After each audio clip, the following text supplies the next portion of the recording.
সুরূপাস food ক্লাবে সবাইকে স্বাগত জানিয়ে আজকে নীলষষ্ঠীর জন্য একটা পুরো ডিশ লাঞ্চ ডিশ তৈরি করে দেখাচ্ছি। দেখো, প্রথমে আজকে ঘুগনির মটর ভিজিয়েছিলাম, মটরটা দিয়েছি প্রেশার কুকারের মধ্যে, আর একটু নুন আর একটু খাবার সোডা 1 চিমটে দিয়ে মটরটাকে আমি সেদ্ধ করে নেব।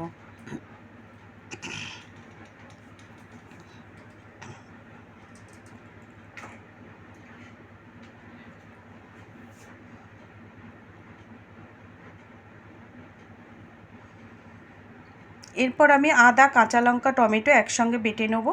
এর পরের আইটেম থাকবে আলুর দম, তাতেও আমি এই একই মশলা দেবো, ওই জন্য একসঙ্গে মশলাটা করে নিলাম।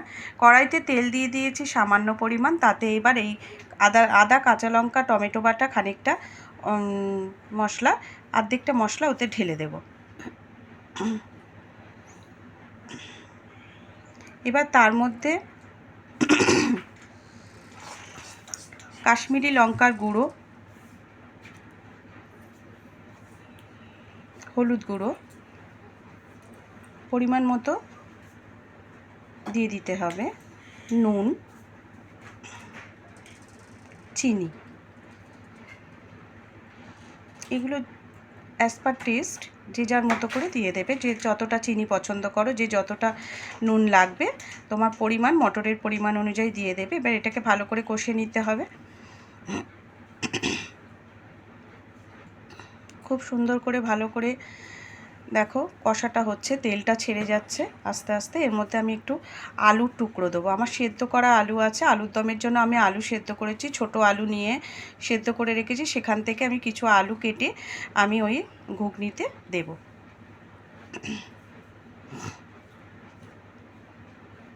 ছুরি দিয়ে পিস পিস করে আলুগুলো আমি কেটে নিচ্ছি, নিয়ে এবার তার মধ্যে দিয়ে দিচ্ছি। এবার সেটা মশলার সঙ্গে ভালো করে মিশিয়ে নেব।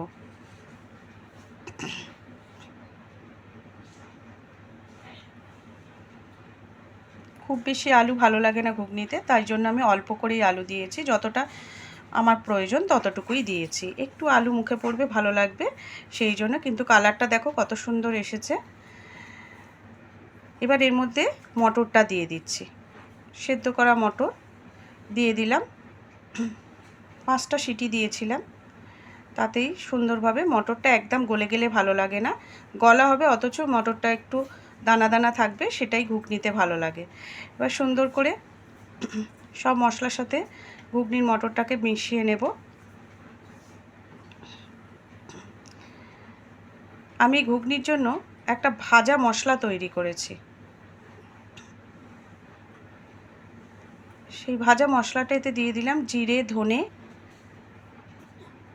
তেজপাতা, গোটা শুকনো লঙ্কা সব একসঙ্গে নিয়ে ভেজে নিয়েছিলাম। সেই মশলাটা এখানে গুঁড়ো করে রেখেছি, সেই মশলাটা এর সঙ্গে মিশিয়ে দিলাম।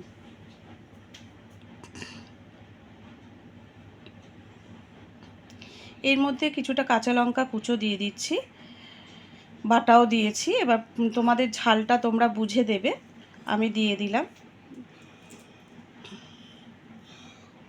এবার সুন্দর করে আরেকটু জল দিয়ে, আর একটুখানি জল দিয়ে আমি একটু চাপা দিয়ে একটু বসিয়ে দেবো আর কিছুক্ষণ হওয়ার জন্য।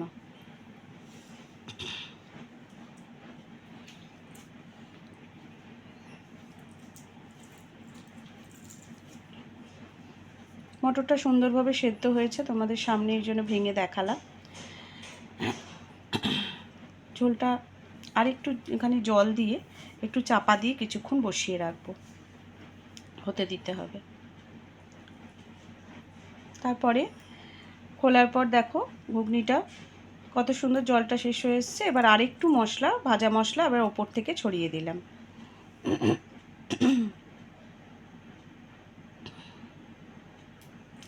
রেডি হয়ে গেল আমার ঘুগনি। এবারে চলে আসছি, আজকে উপোস, আজকে তো এমনি ভাত খাবো না, আর তাই শ্যামা চাল ভালো করে ধুয়ে, এটা উপোসের দিন, একাদশীর দিন অনেক মানুষই খেয়ে থাকে, তাই এটাকে জল দিয়ে ভালো করে ধুয়ে নিয়ে তারপর জল দিয়ে বসিয়ে দিলাম। শ্যামা চালটা হয়ে এসছে, এবার এটাকে নুন, কিছুই তো করণীয় নেই, এটা শুধুমাত্র সেদ্ধ হবে ভাতের মতো, ফ্যান গালারও ব্যাপার নেই। একটা কাঁচা লঙ্কা দিয়ে দিলাম নুন মিশিয়ে, এটাকে আর একটু হতে দেবো। এতে একটু ঘি দিয়ে দিতে হবে।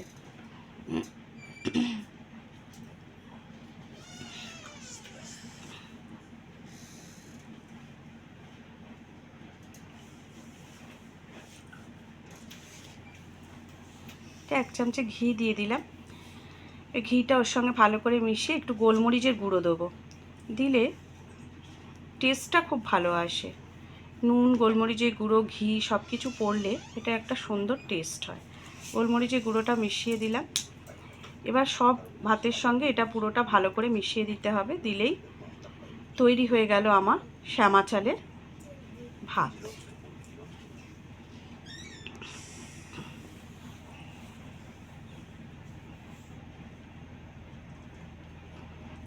এবার চলে এলাম নেক্সট আইটেমে, আলুর দম। আলুর দমের জন্য আলুগুলোকে আমি ভালো করে প্রেসার কুকারে সেদ্ধ করে নেব। এতে একটু নুন দিয়ে সেদ্ধ করব, যাতে আলুর ভেতরে নুনটা ঢোকে। এখানে আমি বেবি পটেটো অর্ডার দিয়েছিলাম অনলাইনে, সেটাই আমি করেছি।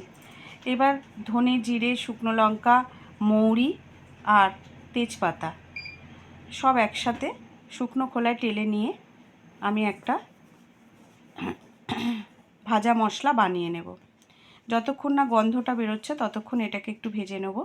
একটা সুগন্ধ আসবে, সেই সুগন্ধটা যখন আসবে ভালো করে ভাজা হয়ে যাবে তখনই বোঝা যাবে। এবার শুকনো লঙ্কাগুলো একটু চেপে চেপে ভালো করে সেঁকে নিতে হবে, নিয়ে তেজপাতাগুলো একটু ধরে ধরে ভালো করে ভাজা ভাজা করে নিতে হবে। এবার এটা মিক্সার গ্রাইন্ডারের মধ্যে দিয়ে পেস্ট করে গুঁড়ো করে নিতে হবে, একটা মিহি গুঁড়ো তৈরি হবে।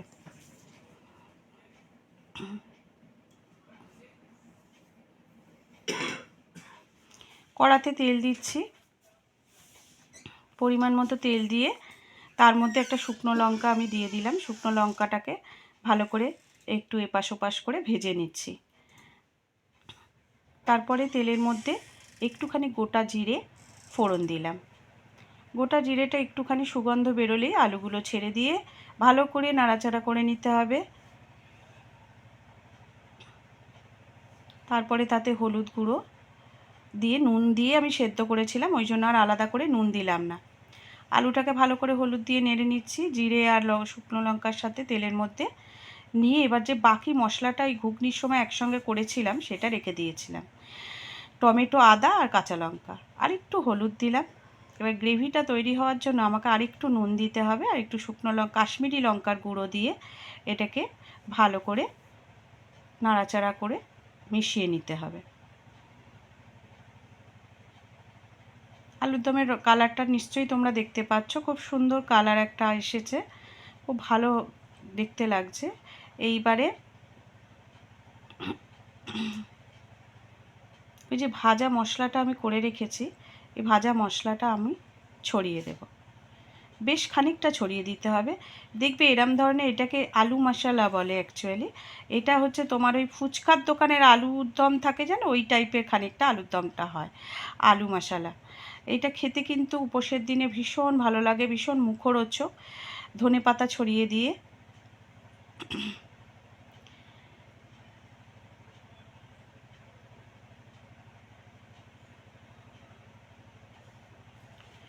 সুন্দরভাবে নেড়ে নিয়ে সামান্য একটু জল দেবো। ওই নিচের যে মশলাটা একটু লেগে লেগে গেছে সেটা যাতে উঠে আসে, সেই জন্য আরেকটু নুন দিয়ে একটুখানি জল দিয়ে দেবো, সামান্য জল।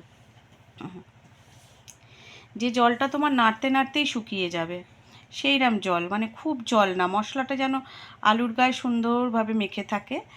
হ্যাঁ, ব্যাস এই সামান্য জলটুকু দিয়ে ওই নিচের মশলাটাকে জাস্ট তুলে নেওয়া। রেডি হয়ে গেল আমার আলু মশলা। উপোসের দিনে এই আলু মশলা খেতে কিন্তু ভীষণ ভালো লাগে। এখন টানা উপোস চলবে রামনবমী অবধি, বাসন্তী পুজো, অন্নপূর্ণা পুজো, এখন পর পর উপোস, আমাদেরও তাই। বাড়িতে পুজো, বাড়িতে উপোস।